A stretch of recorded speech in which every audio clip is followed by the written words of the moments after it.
Carbohydrates metabolism का अपना third lecture start करने लगे हैं, जिसमें हमने सबसे पहला जो टॉपिक है उसका नाम है पेंटोज फास्फाटेज स्टंट या हेक्सोज मोनोफास्फेट, जिसे हम कहते हैं HMP स्टंट, HMP स्टंट। अच्छा, देखते हैं एक ये क्या है, alternative pathway for oxidation of glucose. इस लाइन का क्या मतलब है? इस लाइन का मतलब ये है कि देखें, ग्लाइकोलिसिस के जरिए ना हम ग्लूकोज के ऑक्सीडेशन करते हैं, तो वो भी तो एक पाथवे था। इसको हमने क्यों चूज किया, मैं बताता हूँ। देखिए, कोई भी इंसान है ना, या आप हैं या मैं हैं, मैं एक मंजिल पे जा रहा हूँ। अब मैं सोचता हूँ कि मैं एक पगडंडी ले लूँ, कोई शॉर्टकट रास्ता ले लूँ। तो हमने क्या किया कि ग्लूकोज के ऑक्सीडेशन के लिए सोचा कि ये एक शॉर्टकट वे है हमारा। हालांकि ये शॉर्टकट नहीं है, फिर आगे चल के ना इस रास्ते में काफी सारे स्टेप्स हैं। लग रहा था कि शॉर्टकट होगा, लेकिन फिर इसमें काफी सारे स्टेप्स आ गए। कोई नहीं, हम उसको सॉल्व कर लेते हैं। तो इसका मतलब ये है कि अल्टरनेटिव पाथवे है, ठीक है। अच्छा, इट अकर्स इन साइटोसोल, इसका पता होना चाहिए। It consist of two phases, इसमें दो फेजेस होते हैं। पहला फेज जिसका नाम है ऑक्सीडेटिव फेज या इरिवर्सिबल, ये याद रखने के ये इरिवर्सिबल स्टेप्स होते हैं इसमें। इसकी जो मेजर प्रोडक्ट्स हैं वो दो NADH बनते हैं, NADPH, सॉरी NADH नहीं, NADPH, ये याद रखना है। एक कार्बन डाइऑक्साइड बनती है और एक राइबोलोज 5 फास्फेट बनती है, ठीक है। ये आपने प्रोडक्ट्स इसके याद रखने हैं। नेक्स्ट नेक्स्ट है नॉन ऑक्सीडेटिव या फिर रिवर्सिबल फेज। अब इसमें क्या होता है, different sugar intermediates are formed. अब ये हम देखते हैं कि डिटेल से इस पाथवे को अब आप लोगों ने समझना है, ठीक है। यहाँ पे हमारे पास है ग्लूकोज, यहाँ पे नहीं लिखी हुई है तो आप लोग ऐड कर लीजिएगा।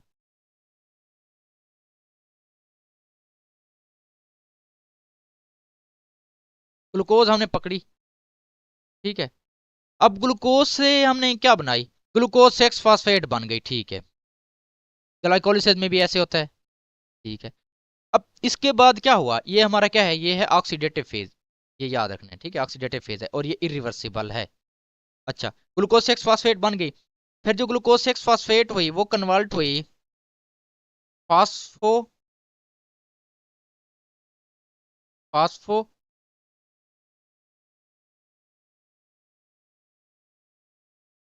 Glucono lactone, phospho glucono lactone में ये कन्वर्ट हो गई, ठीक है। Phospho glucono lactone. अब जब ये कन्वर्ट हुई तो कौन सा एंजाइम यूज हुआ, ग्लूकोज 6 फास्फेट डीहाइड्रोजिनेज। डी का मतलब रिमूवल, हाइड्रोजिनेज मतलब हाइड्रोजन का रिमूवल। मतलब फास्फेट में से एक ग्लूकोज 6 फास्फेट में से एक हाइड्रोजन को रिमूव कर दिया। जब वो हाइड्रोजन रिमूव किया तो NADPH के साथ उस हाइड्रोजन को मिला के हमने क्या बना लिया, एक NADPH। समझ आ गई यहाँ पे, ठीक है। अच्छा, NADPH बन गया। नेक्स्ट इसके बाद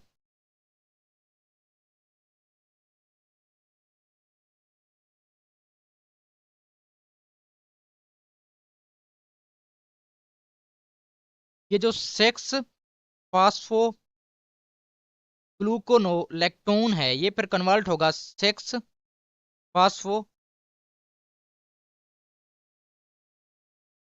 ग्लूकोनेट।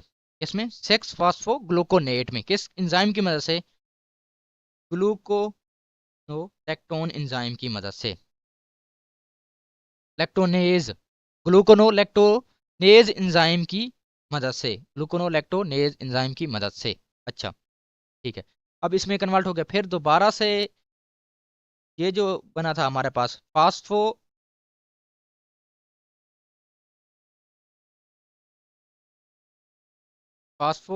ग्लूकोनो फास्फोग्लूकोनेट। अब ये किस में कन्वर्ट हो रहा है, ये राइबोलोज 5 फास्फेट में, किसकी मदद से, 6 फास्फोग्लूकोनेट डीहाइड्रोजिनेज। यहाँ पे डीहाइड्रोजिनेशन हो रही है दोबारा से, NAD से NADH बना, और डी यहाँ पे डी कार्बोक्सिलेशन भी होगी तो कार्बन डाइऑक्साइड बनेगी। मतलब इसके जो प्रोडक्ट्स हैं दो, हमने यहाँ पे NADPH मिल रहे हैं। ये काम की बात बताने लगा हूँ। इस NADPH ये क्यों बना, इसके काफी सारे आगे फंक्शंस हैं, वो मैं आपको आगे चल के बताऊँ, तो ये इंपॉर्टेंट है बड़ा। अच्छा, अब यहाँ पे देखा जाए, यहाँ तक हमारा जो है ना ऑक्सीडेटिव फेज कंप्लीट हो चुका है। तो ये क्या था, ये इरिवर्सिबल था। ठीक है, इरिवर्सिबल स्टेप्स। अच्छा, अब इसमें रेट लिमिटिंग स्टेप कौन सा है? एक काम की बात बताना आपको, ये देखिए मेरी बात सुने। ये बेसिकली पाथवे क्यों स्टार्ट हुआ था, हमने प्रोड्यूस करवाना था NADPH। क्यों प्रोड्यूस करवाना है NADPH, वो मैं आपको आगे चल के बताता हूँ। अगर हमारी बॉडी में पहले से NADPH ज्यादा है तो क्या होगा, मतलब दो एन फर्ज करें हमारी बॉडी को चाहिए 100 NADPH, नॉर्मल रिक्वायरमेंट, दो प्रोड्यूस हो गए। एग्जाम्पल दे रहा हूँ, इस स्टेप से फर्ज करें दो प्रोड्यूस, तो क्या हो गया, हमारी बॉडी में NADPH पूरे हो गए। ठीक है, अगर हमारी बॉडी में NADPH की रिक्वायरमेंट हो ही ना तो क्या होगा, अगर हमारी बॉडी में NADPH की पहले से ही तादाद ज्यादा है, रिक्वायरमेंट नहीं है कोई, तो क्या होगा, रिएक्शन यहाँ पे स्टॉप हो जाएगा, आगे रिएक्शन प्रोसीड ही नहीं करेगा, यहाँ पे रुक जाएगा। ठीक है, इनहिबिट हो जाएगा। ये याद रखना है, अगर NADPH की तादाद ज्यादा है। अगर NADPH की तादाद कम है तो NADPH, तो फिर रिएक्शन हमारा आगे प्रोसीड होगा और मजीद NADH बनेंगे। ठीक है, तो ये बात आप अपने माइंड में रखनी है कि रिएक्शन का जो लिमिटिंग रिएक्शन का रेट डिटरमिनिंग स्टेप है वो पहला स्टेप है। ठीक है, अगर यहाँ पे NADPH हमारी बॉडी में पहले से ज्यादा है तो यहाँ पे रिएक्शन बस होगा, आगे प्रोसीड ही नहीं होगा। ये बात आपने याद रखनी है कि रेट डिटरमिनिंग स्टेप ये वाला है। और रिएक्शन का प्रोसीड होना, ये रिएक्शन की फॉरवर्ड डायरेक्शन किसके ऊपर डिपेंड कर रही है, concentration of NADPH in our body. ये आपको MCQ पूछी जा सकती है। ठीक है, ये कंसेप्ट आप अपना क्लियर कर लें। इसके बाद नेक्स्ट नेक्स्ट हमारे पास है, यहाँ पे राइबोलोज 5 फास्फेट बन गया ना, अब ये कन्वर्ट होगा, ये राइबोज 5 फास्फेट में या फिर राइबोलोज 5 फास्फेट में। अच्छा, ये राइबोलोज 5 फास्फेट में कब कन्वर्ट होगा?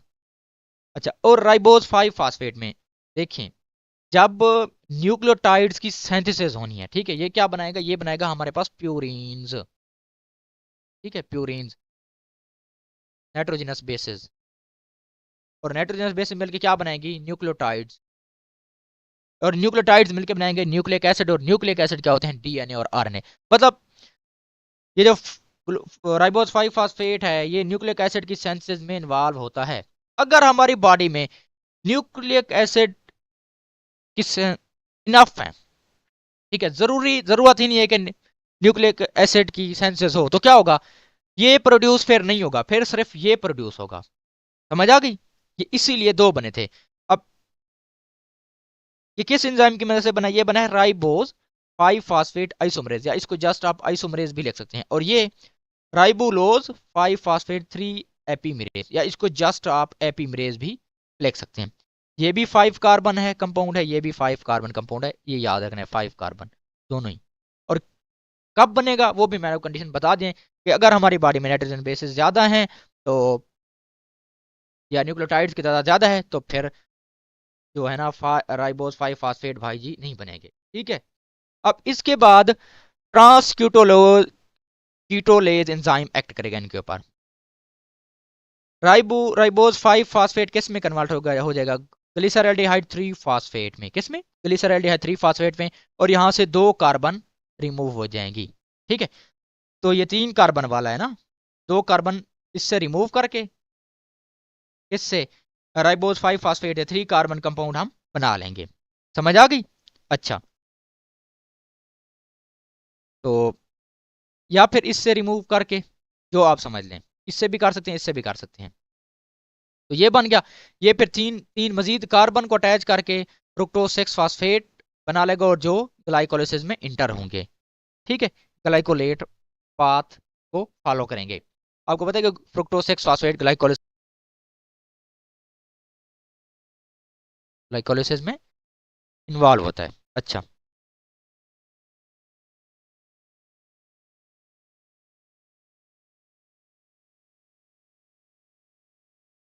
यहाँ पे तो 2 कार्बन बची थी। अगर हमारी बॉडी में नाइट्रोजन या न्यूक्लियोटाइड्स की तादाद ज्यादा है तो ये इसमें कन्वर्ट हो जाएगा, और यहाँ से आपको पता है कि 2 कार्बन बची थी।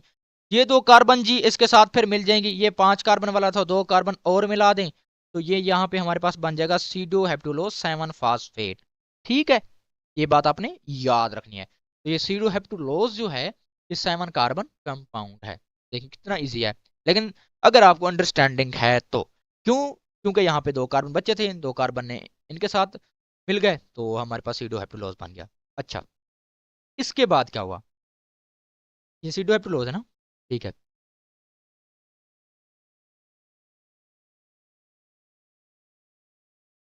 ये इस तरह से भी हो सकता है। आगे नेक्स्ट प्रोसीजर देखें। अब ये जो इसने 3 कार्बन ली थी, ये सीडो हेप्टुलोज भाई जी है हमारे पास 7 कार्बन। इसने अपनी 3 कार्बन इसको दे दी, तो इसने 3 कार्बन पकड़ के ये 6 फ्रुक्टोज 6 फास्फेट बना ली। और इसके पास टोटल अब कितनी कार्बन बची, 4 कार्बन। तो ये नीचे आ गया अरिथ्रोज 4 फास्फेट। ठीक है। अच्छा, इसके बाद नेक्स्ट देखें, अरिथ्रोज 4 फास्फेट आ गया। अच्छा, अब ये बन गया, ये आ गया। अब इस अरिथ्रोज 4 फास्फेट ने जो यहां से हेक्सुलोज बना था ना, अब उसने क्या करना है,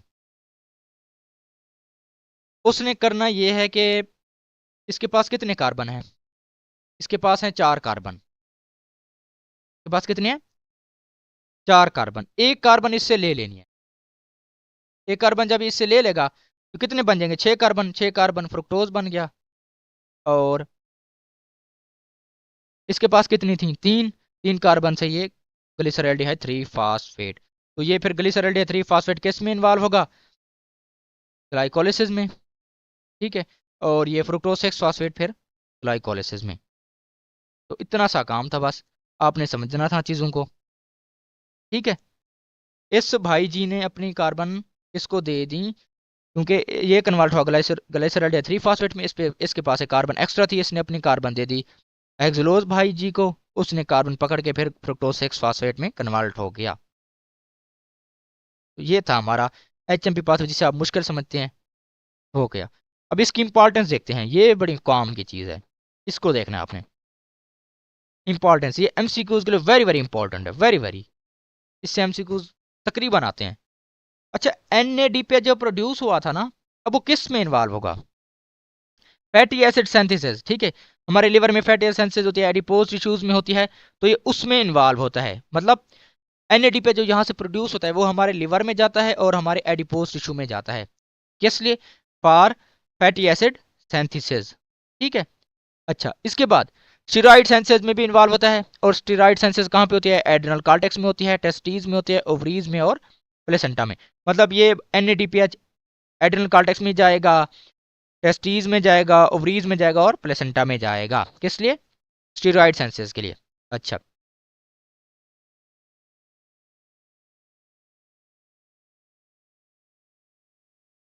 ग्लूटाथायोन, ग्लूटाथायोन रिडक्शन। ठीक है, ये क्या है, ये एक एंटीऑक्सीडेंट है। क्या है, एंटीऑक्सीडेंट।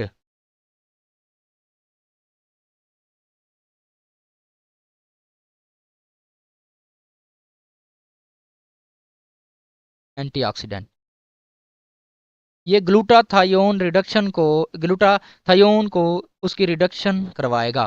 ठीक है, ग्लूटाथायोन की ये रिडक्शन करवाएगा, किस लिए, फॉर आरबीसीज प्रोटेक्शन।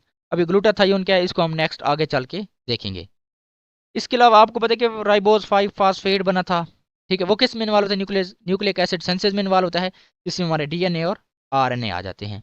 ठीक है, ये हमारा यहाँ तक जो है ना HMP पाथवे कंप्लीट हुआ।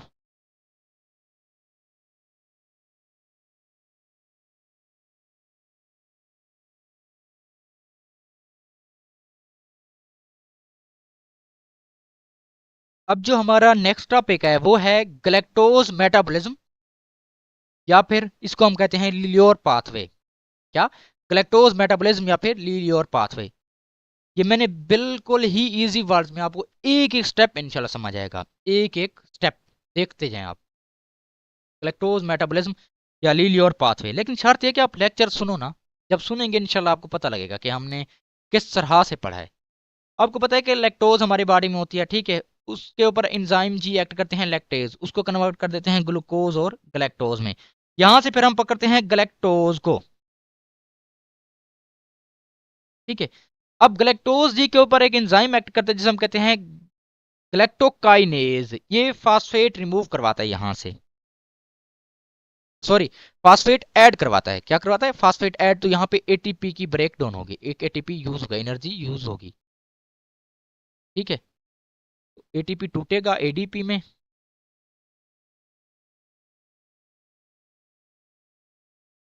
यहाँ से एडीपी में टूटेगा, यहाँ से एक फास्फेट रिलीज होगा और यहाँ पे वो आके अटैच होगा कार्बन नंबर 1 के। तो हमारे पास बन गया ग्लूकोज 1 फास्फेट, ठीक है।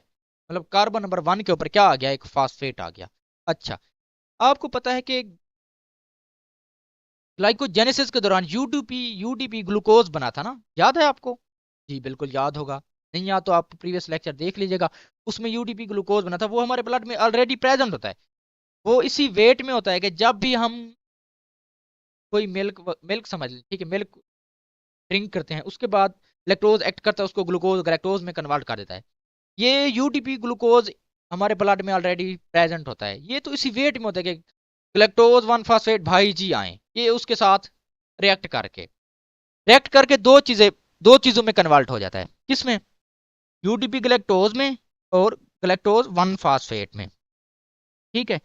अब यहाँ पे जो एंजाइम होता है वो कौन सा एंजाइम होता है? वो एंजाइम होता है गैलेक्टोज 1 फास्फेट यूरिडाइल ट्रांसफीरेज, या जिसे हम गाल्ट भी कहते हैं। ये इस एंजाइम की मौजूदगी में होता है कन्वर्ट, इसमें यूडीपी गैलेक्टोज में और ग्लूकोज 1 फास्फेट में। अच्छा, अब ग्लूकोज 1 फास्फेट जी क्या होता है फिर? ग्लूकोज 1 फास्फेट जी हैं जो हमारे पास, ये फिर कन्वर्ट होते हैं ग्लूकोज 6 फास्फेट में, फास्फो ग्लूकोम्यूटेज। अब म्यूटेज क्यों? यहाँ पे मैंने बताया था कि म्यूटेशन हो रही है, जस्ट फास्फेट ग्रुप की पोजीशन चेंज हो रही है, ठीक है, कोई तब्दीली आ रही है। तो ग्लूकोज 6 फास्फेट जी बन गया। अब इसके ऊपर एंजाइम एक्ट करता है ग्लूकोज 6 फास्फाटेज, जो इसको किस में कन्वर्ट करता है? ग्लूकोज में। और ये ग्लूकोज जी किस में इन्वॉल्व होता है फिर? ग्लाइकोलिसिस में, ठीक है, ग्लाइकोलिसिस में। अच्छा, अब हमारे पास इधर बना साइड पे यूडीपी गैलेक्टोज। अब यूडीपी गैलेक्टोज जो है ना, ये फिर कन्वर्ट होता है यूडीपी ग्लूकोज में, और ये रिवर्सिबल है एक दूसरे के, ठीक है, एक दूसरे में इंटर कन्वर्टेबल होते रहते हैं। कभी ये इसमें तो कभी ये इसमें, ठीक है। ये क्या है? एक दूसरे के इंटर कन्वर्टेबल है, रिवर्सिबल है। अब यूडीपी ग्लूकोज, आपको पता है कि हमारे मेमोरी ग्लैंड्स में, अब ये रिएक्शन हो रहा है हमारे मेमोरी ग्लैंड्स में, याद रखना है, ठीक है। जब यूडीपी ग्लूकोज हमारे मेमोरी ग्लैंड में इंटर होगा तो ये किसके साथ रिएक्ट करेगा? ये रिएक्ट करेगा गैलेक्टोज के साथ। किसके साथ? हमारे मेमोरी ग्लैंड्स में। लिख भी देता हूं, मेमोरी ग्लैंड्स में। किसमें? मेमोरी ग्लैंड्स में। तो ये मेमोरी ग्लैंड्स में रिएक्शन हो रहा है। अच्छा, यूडीपी ग्लूकोज किसके साथ रिएक्ट करेगा? गैलेक्टोज के साथ। और क्या बना देगा? लैक्टोज। तो यहाँ पे मिल्क बन गया फिर दोबारा से, ठीक है जी। यूडीपी ग्लूकोज, आपको पता है कि ग्लाइकोजेनेसिस भी होता है, सेंसेस ऑफ ग्लाइकोजन। तो इससे क्या बन सकता है? यूडीपी ग्लूकोज से हम ग्लाइकोजन भी सेंसेस करवा सकते हैं, ठीक है। इधर ये ग्लाइकोलिसिस में इंटर हो रहा है ग्लूकोज, और इधर ये ग्लाइकोजन बन रहा है। तो ये बातें आपने याद रखनी है। अच्छा, अब कुछ एमसीक्यू के पॉइंट्स है वो देख लेना आपने। अगर इस एंजाइम की डेफिशिएंसी हो जाए तो क्या होगा? इस एंजाइम की, इस एंजाइम की, ग्लैक्टोकाइनेज की एंजाइम की अगर डेफिशिएंसी हो जाए तो क्या होगा?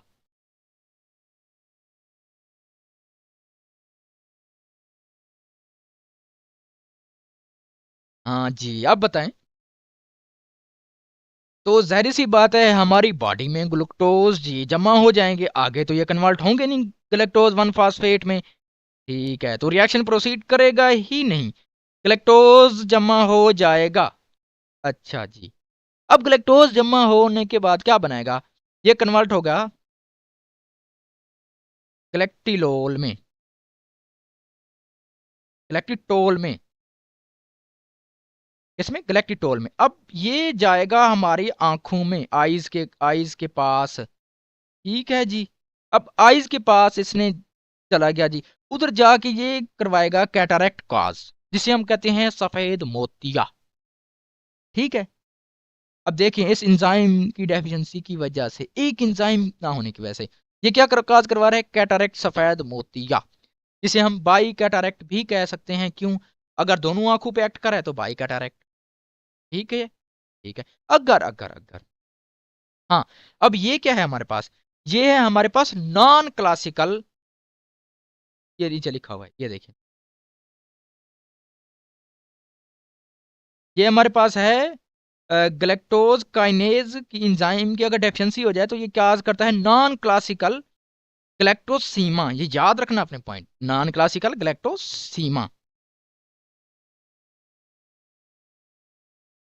Non classical galactosemia. अच्छा, सीमा नहीं, सीमिया, सीमा पी, सीमिया, ग्लेक्टोसीमिया। अच्छा, अगर अगर डेफिशिएंसी हो जाए किसकी, गाल्ट जी की, मतलब ग्लेक्टोज 1 फास्फेट यूरिडाइल ट्रांसफेरेज, अब क्या होगा, अब रिएक्शन प्रोसीड होगा आगे? नहीं। मतलब हमारे पास ग्लूकोज 1 फास्फेट नहीं बनेगा, यूडीपी ग्लैक्टोज भी नहीं बनेगा, रिएक्शन जस्ट यहां तक प्रोसीड होगा।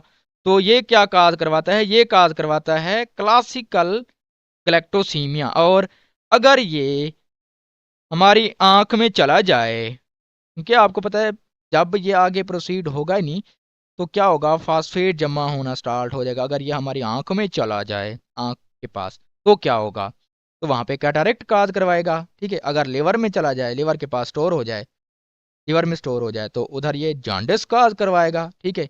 इसके अलावा ये सेंट्रल नर्वस सिस्टम को भी इफेक्ट करता है, उधर चला जाए, मतलब ब्रेन डैमेज काज कर सकता है। ठीक है, ये देखें। हाँ देखिए, एक और काम की बात बताने लगा हूं, अब समझें इसको, बड़े काम की बात है। अच्छा, क्या इसमें हाइपोग्लाइसीमिया होगा? यस सर, होगा। क्यों होगा? तो देखिए मेरे बच्चों, अब यहाँ पे ग्लैक्टोज 1 फास्फेट तक तो रिएक्शन ही स्टॉप हो गया था, बल्कि यहां तक तो हुआ था, आगे नहीं हो रहा। आगे ये नहीं बन रहा ग्लूकोज 1 फास्फेट। जब ग्लूकोज 1 फास्फेट नहीं बनेगा तो जाहिर सी बात है ग्लूकोज 6 फास्फेट नहीं बनेगा। जब ग्लूकोज 6 फास्फेट नहीं बनेगा तो हमारे पास फ्री शुगर ग्लूकोज नहीं बनेगी। जब ग्लूकोज नहीं बनेगी तो ग्लूकोज लेवल कम हो जाएगी, इसे हम कहते हैं हाइपोग्लाइसीमिया। मतलब गाल्ट की वजह से हाइपोग्लाइसीमिया भी हो सकता है। आपसे ये कोई कंसेप्चुअल एमसीक्यूज पूछ ले तो आपने कह देना कि जी यस, हाइपोग्लाइसीमिया भी इसकी वजह से होता है। ठीक है। बाकी मैंने आपको बातें सारी बता दी हैं इसकी। तो देखिए कितनी इजी टॉपिक था, लेकिन अगर अगर आप इसको समझ के पढ़ो, रट्टा लगाओगे फिर कभी नहीं याद होगा आपको। ठीक है। तो ये देखिए, ये सारी बातें यहाँ पे मैंने लिख दी हैं, एमसीक्यूज के लिए बड़ी बड़ी इंपॉर्टेंट हैं ये चीज़ें, तो लिख दी हैं। बाइलेटरल कैटारेक्ट, बाई का मतलब होता है दो, लेटरल मतलब दोनों आंखों पे अगर सफेद मोतिया बन गए, जॉन्डिस लिवर जी के साथ, ब्रेन डैमेज और हाइपोग्लाइसीमिया। अब नेक्स्ट जो टॉपिक है वो है फ्रुक्टोज मेटाबॉलिज्म। ये भी बड़ा इजी टॉपिक है। आपको पता है कि सुक्रोज होती है हमारी जिस्म में, उसके ऊपर सुक्रेज एंजाइम जी एक्ट करते हैं, उसको ग्लूकोज और फ्रुक्टोज और ग्लूकोज में कन्वर्ट कर देते हैं। हमारे पास किसका मेटाबॉलिज्म है, फ्रुक्टोज मेटाबॉलिज्म, या इसे फ्रुक्टोलाइसिस भी कह सकते हैं। फ्रुक्टोलाइसिस, फ्रुक्टोज का टूटना। ठीक है। अच्छा जी, फ्रुक्टोज जी आ गए। इसके ऊपर एक एंजाइम कौन सा एक्ट कर रहा है, फ्रुक्टोकाइनेज। ठीक है जी, एक्ट कर रहा है, तो हम क्या करें? अच्छा,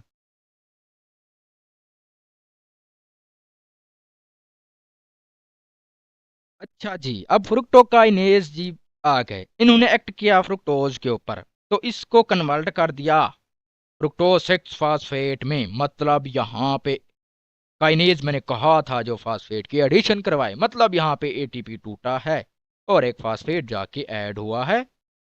एटीपी यहाँ पे इसमें कन्वर्ट हो गया एडीपी में। ठीक है बच्चों, और यहाँ पे साथ एक फास्फेट जो इसमें ऐड हुआ। ठीक है, समझ आ गई सर जी? आगे देखते हैं, आगे चलते हैं। ये देखिए, अब फ्रुक्टोज 6 फास्फेट है ना यहाँ पे। ठीक है सर जी, आपने कहा है। अब ये दो चीजों में कन्वर्ट होगा। आपने पढ़ा है ना ग्लाइकोलिसिस में, तो उसमें फ्रुक्टोज 6 फास्फेट कन्वर्ट होता है किसमें? डाई हाइड्रोक्सी एसीटोन फास्फेट, जिसे हम DHA भी कहते हैं। लाहौर का DHA या मुल्तान का या फिर बहावलपुर का? नहीं, ये किसका DHA है? ये ना लाहौर का है ना मुल्तान का है। ये DHA है फ्रुक्टोज 6 फास्फेट का। ठीक है, DHAP, DHAP, ठीक है। डाई, डाई से D, हाइड्रोक्सी से H, एसीटोन से A, di hydroxy acetone phosphate. अच्छा जी, तो ये DHA बन गया। अब इसके साथ बना था, आपको याद होगा, अगर आपको ग्लाइकोलिसिस याद है तो उसमें ग्लिसरॉल्डिहाइड 3 फास्फेट बना था। ठीक है जी। अब ये किस एंजाइम की मौजूदगी में हो रहा है? एल्डोलेज बी की मौजूदगी में हो रहा है। ठीक है। और ये ग्लिसरॉल्डिहाइड आपको पता है किसकी फॉर्मेशन में इन्वॉल्व होता है? ग्लाइसिरोल। और ग्लाइसिरोल किसके साथ मिलता है? फैटी एसिड के साथ। फैटी एसिड के साथ मिलके ये क्या बनाता है? ट्राइग्लाइसराइड्स बनाता है। अगर एक के साथ मिल रहा है मोनोअसाइल ग्लाइसिरोल, दो फैटी एसिड के साथ मिल रहा है डाइअसाइल ग्लाइसिरोल, तीन फैटी एसिड के साथ मिल रहा है ट्राइअसाइल ग्लाइसिरोल, मतलब कि ये लिपिड फॉर्मेशन इन्वॉल्व होता है। ठीक है जी। इससे फैट्स भी हमारे पास बन रही हैं। ये देखिए, ये भी इसका काम है। फ्रुक्टोज जी फैट्स भी बनवाता है। अच्छा, अब ये जो बना था डाई हाइड्रोक्सी, इस, हाँ सॉरी, ग्लिसरॉल्डिहाइड, ठीक है। अब ये जो हमारे पास डाई हाइड्रोक्सी एसीटोन फास्फेट है, यहाँ पे ग्लिसरॉल्डिहाइड नहीं था, सॉरी, यहाँ पे जस्ट ग्लिसरॉल्डिहाइड था। अच्छा, अब ये डाई हाइड्रोक्सी एसीटोन फास्फेट, ठीक है, अब ये दोनों फिर कन्वर्ट हो रहे हैं किस में?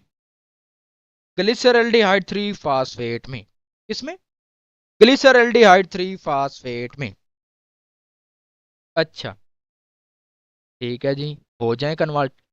हो गया जी ग्लिसरॉल 3 फास्फेट में। तो ग्लिसरॉल्डिहाइड 3 फास्फेट आपको पता है कि ग्लाइकोलिसिस में इन्वॉल्व होता है। ठीक है, ये ग्लाइकोलिसिस को फर्दर आगे प्रोसीड करवा सकता है फर्दर स्टेप्स से, या फिर ये फर्दर स्टेप से होते हुए पायरुवेट बनवाएगा। ठीक है, ग्लिसरॉल्डिहाइड 3 फास्फेट कन्वर्ट होगा ग्लिसरॉल्डिहाइड 2 फास्फेट में, फिर वो PP फास्फो इनाइल पायरुवेट में, फिर वो पायरुवेट में कन्वर्ट होगा। ठीक है, जहां पर डबल एरो आ जाए ना कहीं पे भी, उसका मतलब होता है कि यहाँ पे मल्टीपल स्टेप्स के बाद ये चीज लिखी गई है। तो इसके बाद ये डायरेक्ट तो नहीं बनता ना, इसके बाद ग्लिसरॉल्डिहाइड 2 फास्फेट बनता है, फिर PEP बनता है, फिर बनता है पायरुवेट। चीजें ज्यादा बार बार ना लिखनी पड़े, इसलिए मैंने आपको यहाँ पे डबल हेड मल्टीपल एरोज का साइन दे दिया। इसका मतलब है कि दो तीन स्टेप्स के बाद ये चीज लिखी गई है। पायरुवेट इंटर होगा, पायरुवेट इसकी ऑक्सीडेशन होगी। ठीक है, लिंक्ड रिएक्शन के थ्रू। अच्छा जी, अभी इसकी जब ऑक्सीडेशन हो जाएगी तो ये भाई जी किस में कन्वर्ट होंगे? ये भाई जी कन्वर्ट होंगे एसीटोल, एसीटोल sorry acetyl CoA।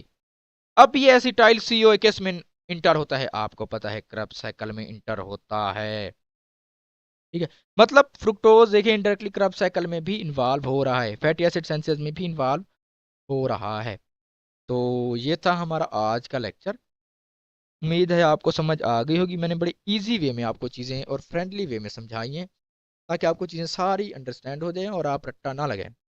Hope so आपके सारे पॉइंट्स क्लियर हो गए होंगे, और आपको जो जो कन्फ्यूजन थी वो भी क्लियर हो गई होंगी। अगर फिर भी आपको कोई चीज़ समझ ना आई हो तो आप दोबारा से पूछ लीजिएगा। तो आज के लेक्चर के लिए अल्लाह हाफिज़।